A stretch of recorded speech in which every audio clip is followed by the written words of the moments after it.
Trabalho de campo de geologia em Belo Horizonte, parte 1, aula preparatória. Sou a professora Maria Giovana Parisi, do IGC UFMG.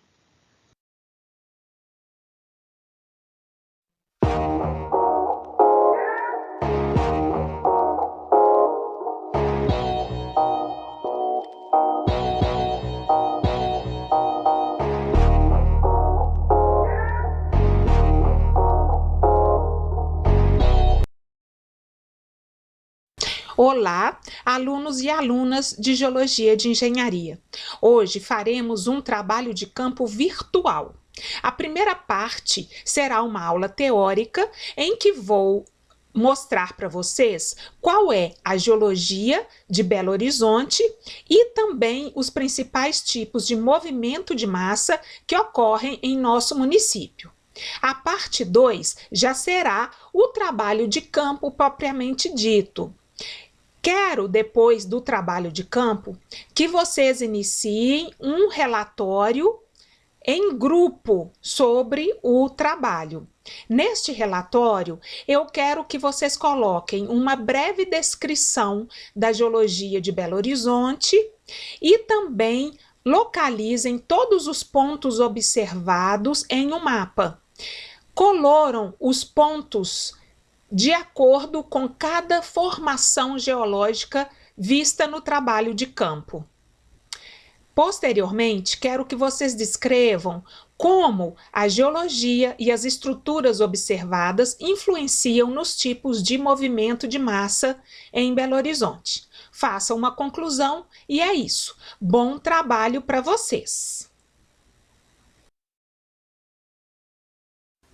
Olá, turma!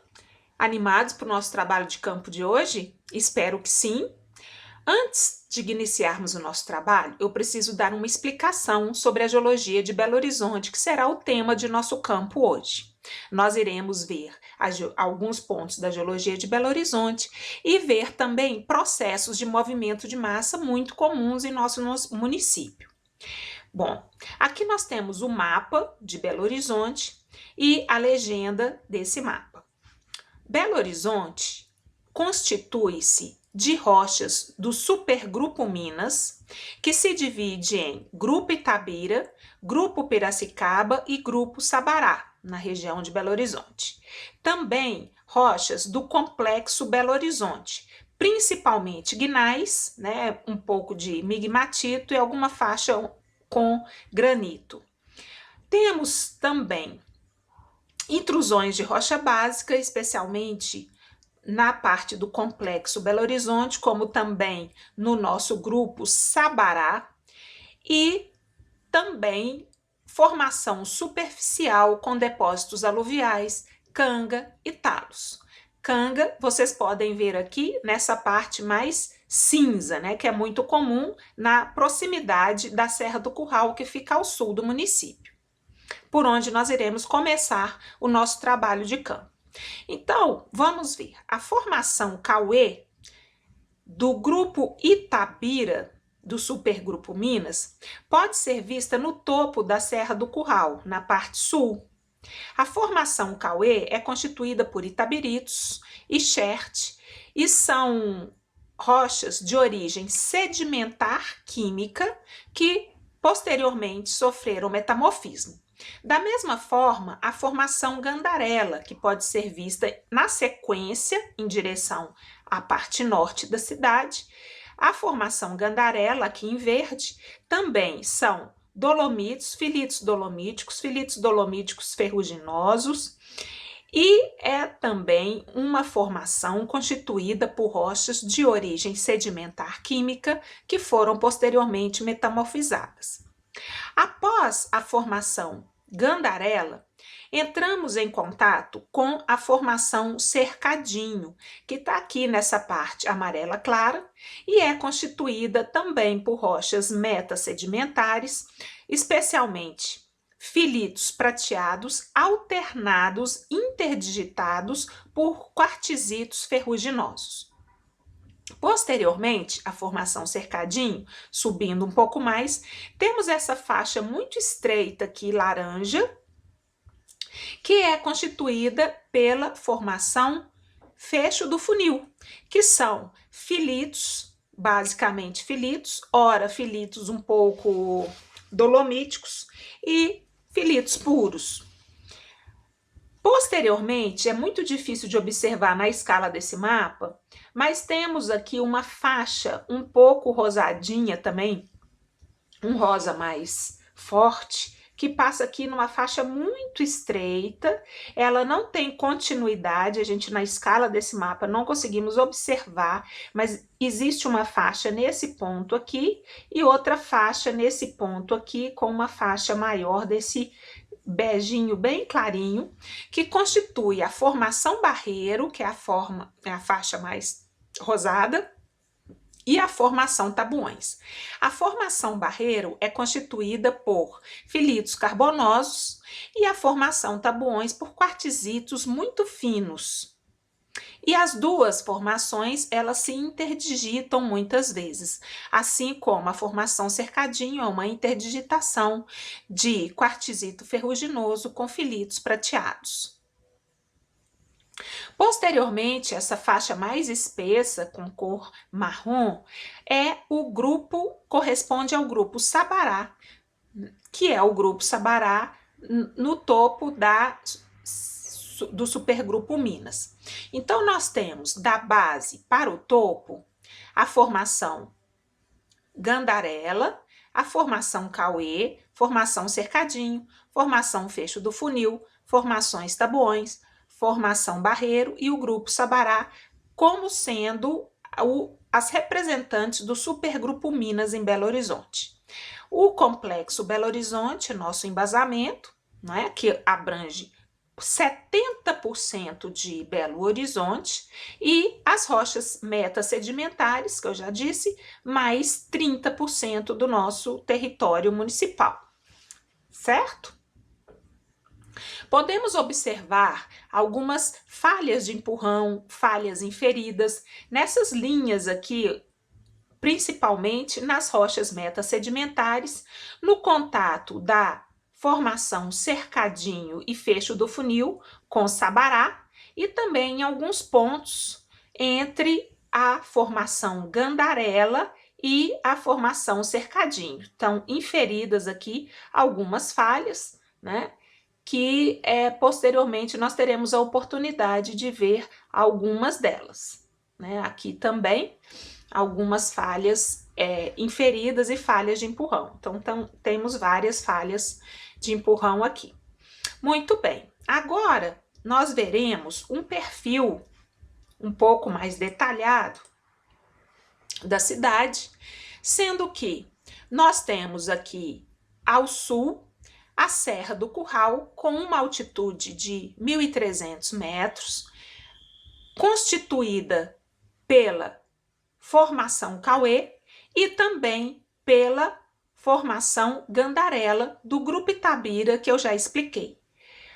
Algumas falhas nesse contato e nós podemos encontrar a formação Cercadinho, que é aquela formação que possui quartzitos ferruginosos e filitos prateados, sendo que a formação Cercadinho, a parte de quartzito, ela forma subcristas ou subserras na altitude de 1.100, entre 1.100 e 1.200 metros, enquanto que o topo da Serra do Curral está a 1.300 metros e a gente vai saindo da parte mais alta do município, né, as maiores cotas, e vamos para as partes mais baixas.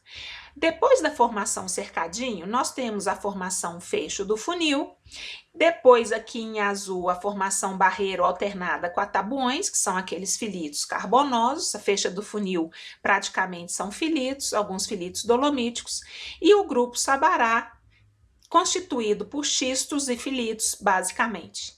O contato do grupo Sabará com o complexo de Belo Horizonte, nós temos uma zona de falha, muitas vezes milonitizada.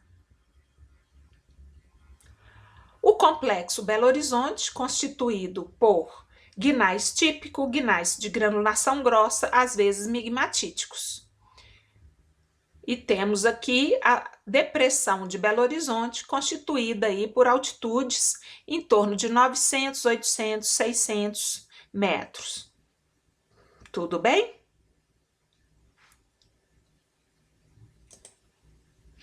Os processos geológicos comuns em áreas dos grupos Piracicaba e Sabará, Belo Horizonte MG. Nesta área, nós temos escorregamentos como os processos mais comuns.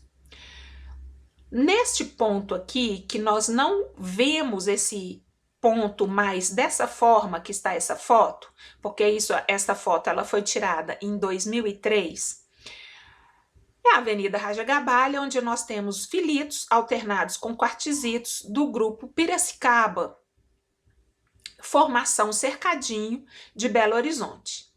E aqui vocês podem perceber que nós temos uma foliação, uma xistosidade nesse sentido e uma série de fraturas nesse sentido aqui. A interseção das duas fraturas, que passam exatamente nesse ponto aqui, nessa linha, formam rupturas em cunha, que são extremamente comuns em Belo Horizonte. Como que essas rupturas em cunha se formam? Então, existe a foliação que mergulha para sul, o acamamento também mergulha para sul nessas rochas metasedimentares e outras fraturas que têm o mergulho no sentido oposto. A interseção dessas fraturas, da foliação com essas fraturas, forma uma cunha e as cunhas começam a escorregar dependendo do corte que é feito nos taludes. Se o corte tiver um mergulho paralelo, no mesmo sentido do mergulho da linha de interseção, é bem provável que nós tenhamos escorregamentos em cunha na linha, ao longo da linha de interseção das duas descontinuidades. Muito bem, aqui eu tenho talude, aqui houve a ruptura em cunha e o talude muda sua forma, aparecendo então duas faces secundárias, a face secundária 1, a face secundária 2, onde a água de chuva gosta de se aproveitar desse caminho novo e começa a trabalhar o talude, aumentando aí a feição erosiva, né? E mudando a configuração do talude com a criação dessas duas faces.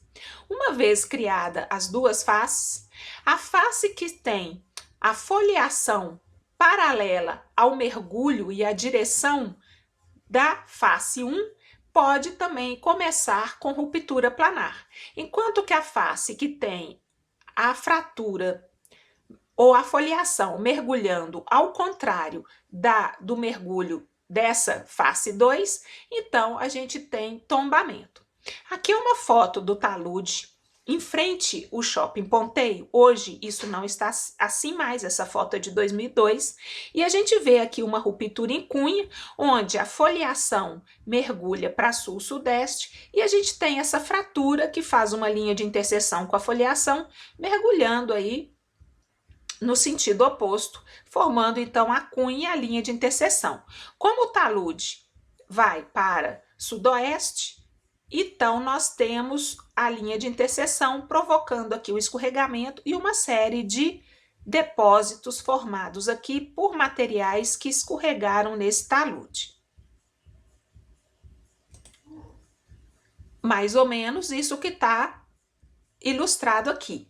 Há ruptura planar, há tombamento e esses fragmentos escorregados vão se acumulando dentro dessa feição onde os escorregamentos acontecem e aqui nós temos os fragmentos, que são esses fragmentos aqui, que posteriormente eles vão, por meio de processo do tipo fluxo, escorregarem também.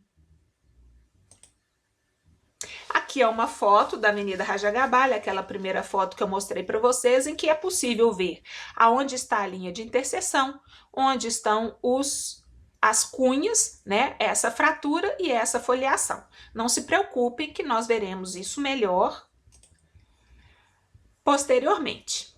Daí, esse depósito de talos, que são fragmentos de rocha que são depositados né, nesta novo talude que se forma aqui em função dos escorregamentos, depois na forma de fluxo de detritos, esses depósitos, eles escorregam, né, eles fluem em direção às avenidas, às ruas, etc.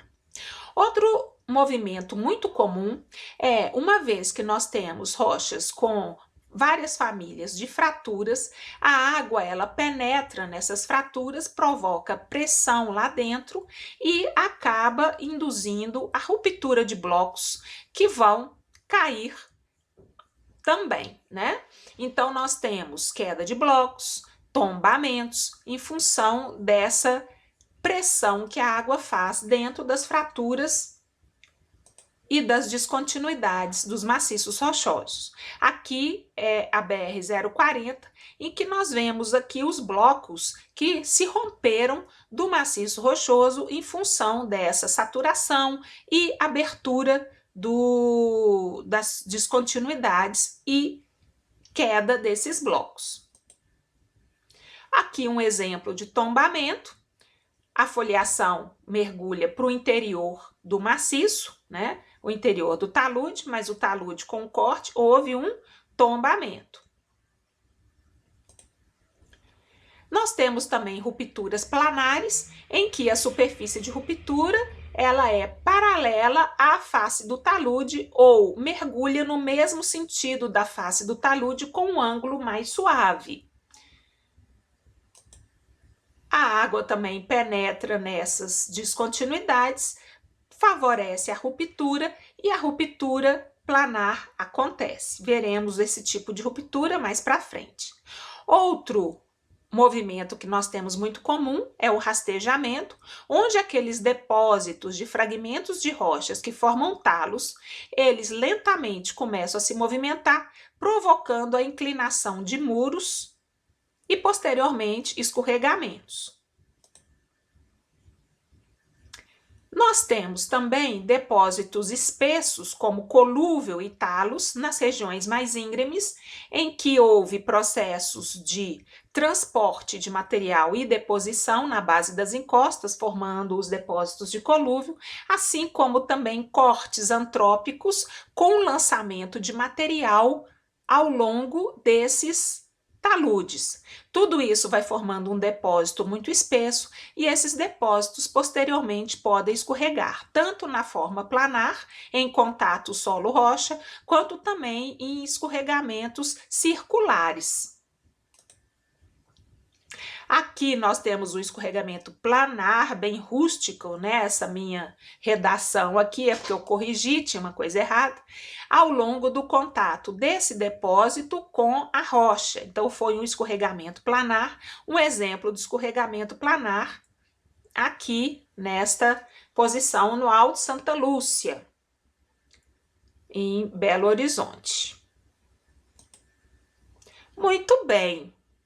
Com essa explicação, nós já estamos prontos para ir para o campo. Nosso campo de hoje, nós faremos uma parte terrestre até pegarmos o helicóptero. Podem dar um intervalo se vocês quiserem e depois sigam para o trabalho de campo na parte 2 desta aula.